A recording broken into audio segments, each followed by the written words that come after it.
پوری دنیا اسے مانے تب بھی اسے فرق نہیں پڑتا، پوری دنیا مل کے اس کا انکار کر دے تب بھی اسے فرق. یہی تو قرآن کہہ رہا ہے، یہی قرآن کہہ رہا ہے. سورہ ابراہیم کی آیت نمبر 8 ہے. اللہ نے موسیٰ کے جملے محفوظ کیے. جناب موسیٰ اپنی قوم سے کریں قَالَ ان تکفروا انتم ومن فی الارض جميعا، اے میری قوم والو تم یا روئے زمین پہ موجود ہر شخص بھی خدا کا انکار کر دے، ان اللہ غنی حمید، تو اللہ تم سب سے بے نیاز ہے، وہ اس بات کا محتاج نہیں کہ تم اس کی توحید کی گواہی دو، تم مانو نہ مانو اسے فرق نہیں پڑتا. تو وہاں انہوں نے توحید کا انکار کیا، اللہ نے کہا تم ہو میں عذاب نازل نہیں کروں گا. لیکن وہی نبی غدیر میں موجود ہے، نگاہوں کے سامنے نعمان فہری کو عذاب کا نشانہ بنا دیا گیا. فرق سمجھیے گا، وہاں انکار توحید تھا، یہاں انکار ولایت ہو رہا ہے. جملہ کہہ دوں، اللہ غنی، کوئی اس کا انکار کرے اسے فرق نہیں پڑتا، مگر وہ علی کی ولایت کا انکار برداشت نہیں کرتا.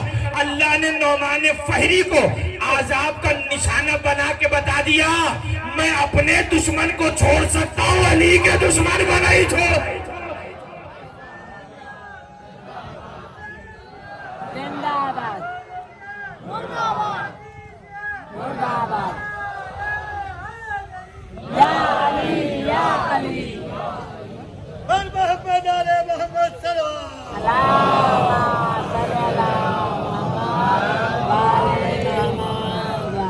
لہذا آپ جی آپ سلامت رہیے، آپ سب عزادار سلامت رہیے. ہم نے غدیر کو اپنی خواہش سے نہیں مانا، عقل نے مجبور کیا کہ غدیر کو مانا.